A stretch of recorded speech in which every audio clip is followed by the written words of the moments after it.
प्रिय छात्रों नमस्कार। आज मैं आप लोगों को गोले का सूत्र बताऊंगा।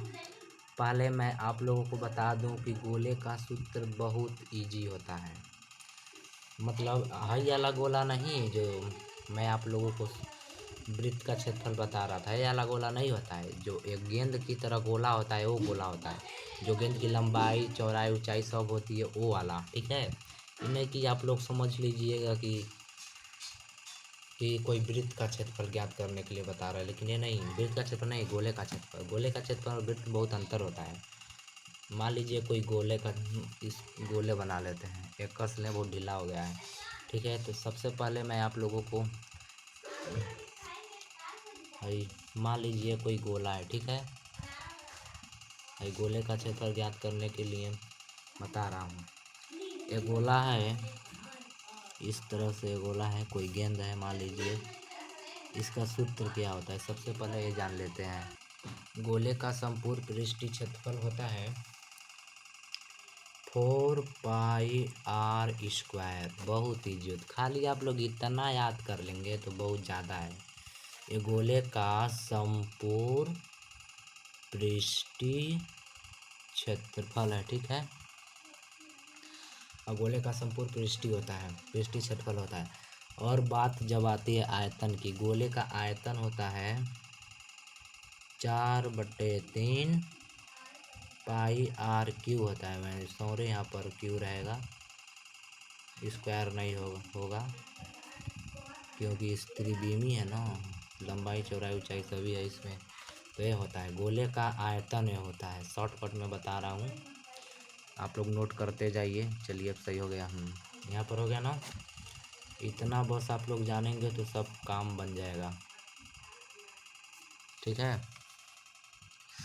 तो मान लीजिए एक कोई गोला है।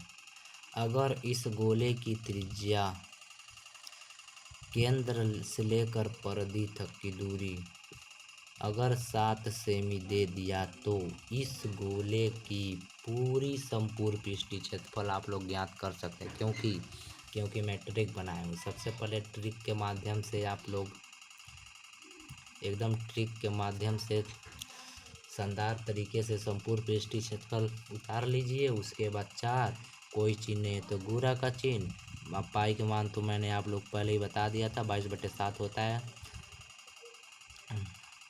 आप लोग याद कर लिए होंगे। और त्रिज्या कितना है, त्रिज्या को हम r से प्रदर्शित करते हैं। r बराबर हमारा 7 है, देख सकते हैं। तो त्रिज्या हमारे पास 7 है और q है तो 3 है, तो 3 बार 7 लिखिए या 7 पर 3 लिखिए, किसी भी तरह से आप लगा सकते हैं। बहुत इजी होता है।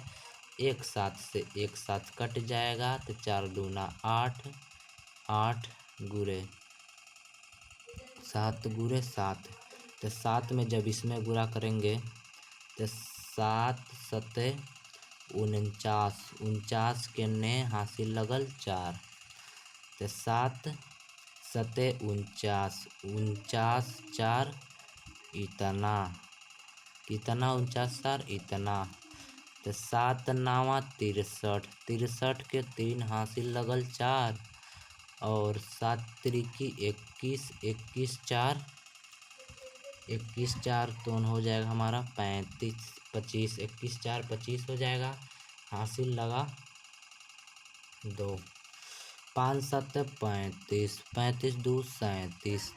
आप लोग देख सकते हैं इतना आ गया हमारे आंसर, जो कि एकदम राइट है। सबसे मोस्ट बात मैं आप लोगों को बता दूं, ये हम जो वृत्त का क्षेत्रफल में लिखते थे सेमी स्क्वायर, तो हम लोग क्योंकि यह त्रिविमी है तो इसमें हम लोग लिखेंगे सेमी क्यूब, ठीक है ना। ये आप लोग ध्यान दीजिएगा। अक्सर बच्चे इसी में गलती करते हैं, ये बहुत इजी होता है और ध्यान नहीं देते हैं, उनका गलती हो जाता है। तो गोले का सूत्र मैंने आप लोगों को बता दिया, संपूर्ण पृथ्वी क्षेत्रफल और आयतन। इसी गोले का आयतन ज्ञात करने की ट्रिक मैं आप लोगों को बताने जा रहा हूँ। तो सबसे पहले आप लोग इतना याद कर लीजिए, तुरंत याद करिए, 4/3 πr² गोले का आयतन होता है, ठीक है। तो सबसे पहले गोले का आयतन हम लोग लिख लेते हैं। आयतन बराबर होता है 4/3 πr²। गोले का आयतन इतना होगा तो 4/3 तो 4/3 तो हम ज्यों का त्यों लिखेंगे, पाई का मान 22/7 लिखेंगे, 300 गुणा का निशान लगाएंगे। हमारे पास त्रिज्या आर बराबर कितना, आर बराबर 3 है, तो आर के ऊपर 3 घाट हैं, तो 7 3 बार लिखिए या 7 के ऊपर 3 लगा दीजिए, आपकी मर्जी होती है।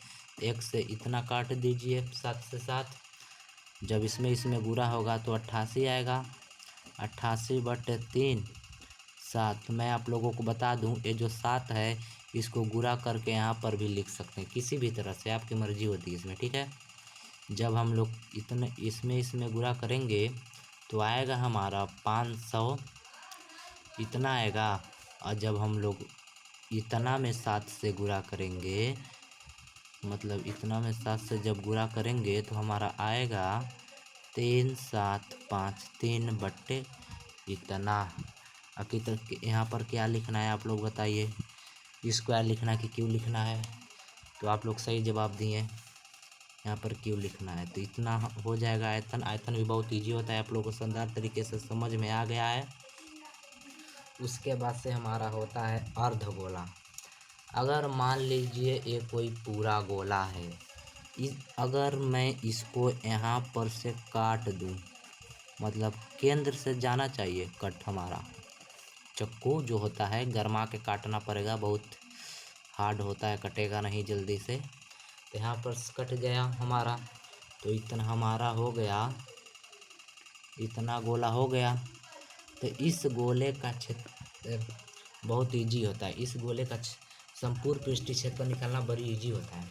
मतलब ये पूरे गोले का क्षेत्रफल 4πr³ है, तो अर्ध गोले का हो जाएगा 2πr² हो जाएगा, क्यों नहीं रहेगा, ठीक है। तो चलिए हम लोग अर्ध गोले का निकालते हैं। मान लीजिए शॉर्टकट में जल्दी से बता दे रहा हूँ, टाइम ज़्यादा हो गया है, ज़्यादा टाइम हो गया। मान लीजिए कोई अर्ध गोला है, अगर इसकी अर्धगोले की परिधि 14 है तो त्रिज्या हमारा 14/2 हो जाएगा, यानी हमारा त्रिज्या आर बराबर कितना, आर बराबर 7 हो जाएगा, ठीक है। तो अर्धगोले का सूत्र मैंने आप लोगों को बता दिया था, बताइए कितना है। तो अर्धगोले का सूत्र 2, यह है अर्धगोले का सूत्र, ध्यान दीजिएगा, 2πr² होता है। तो अर्धगोले का सूत्र तुरंत लिखिए 2πr², और तुरंत लिख कर मार दीजिए छक्का, 22/7 लिख दीजिए, और त्रिज्या 7/2, 14/2 लिख दीजिए, या 7 लिख दीजिए, कोई भी आपकी मर्जी होती है। तो 44 × 7 हो जाएगा, तो 7 7 चौक 28, 28 के 8, 7 चौक 28, 308। देख लीजिए, सेमी स्क्वायर नहीं होगा, सेमी क्यूब होगा, ठीक है, बहुत इजी होता है। और बात आती है जब अर्धगोले का आयतन ज्ञात करने के लिए, अगर मान लीजिए कोई अर्धगोला है, ठीक है, इसका आयतन किस तरह से ज्ञात होगा। ये तो पूरा गोला है, इसका अर्धगोले का आयतन हो, पूरा गोले का आयतन कितना होता है पहले देखिए, 4/3 πr² होता है, तो अर्धगोले का हो जाएगा 2/3 πr², ठीक है। तो चलिए इसी सूत्र से हम लोग आयतन निकालेंगे। तो यह सूत्र सबसे पहले लिख दीजिए, अर्धगोले का आयतन का सूत्र 2/3 πr²। तो 2/3 जो कहते हो, पाई का मान बताइए, 22/7 होता है, और आर का मान कितना, हमारे आर का मान होता है, चलिए इसी वृत्त में ले लेते हैं, आर का मान 7। इसी वृत्त का हम लोग आयतन ज्ञात करेंगे। क्षेत्रफल तो 308 आया, देखते हैं आयतन कितना आता है। तो सबसे पहले इसको उड़ा दीजिए, इसमें गुणा होगा तो 44 होगा, और 7, इस 7 से कट गया तो 44/7, एकदम राइट आंसर यही हो जाएगा, सेमी क्यूब होगा, ठीक है। बहुत इजी होता है। धन्यवाद, आशा करता हूँ वीडियो पसंद आया होगा, आप लोगों को दिखा नहीं होगा, आप लोग समझ गए होंगे तभी। चलिए वीडियो को रोकते हैं, लाइक ज़रूर करना।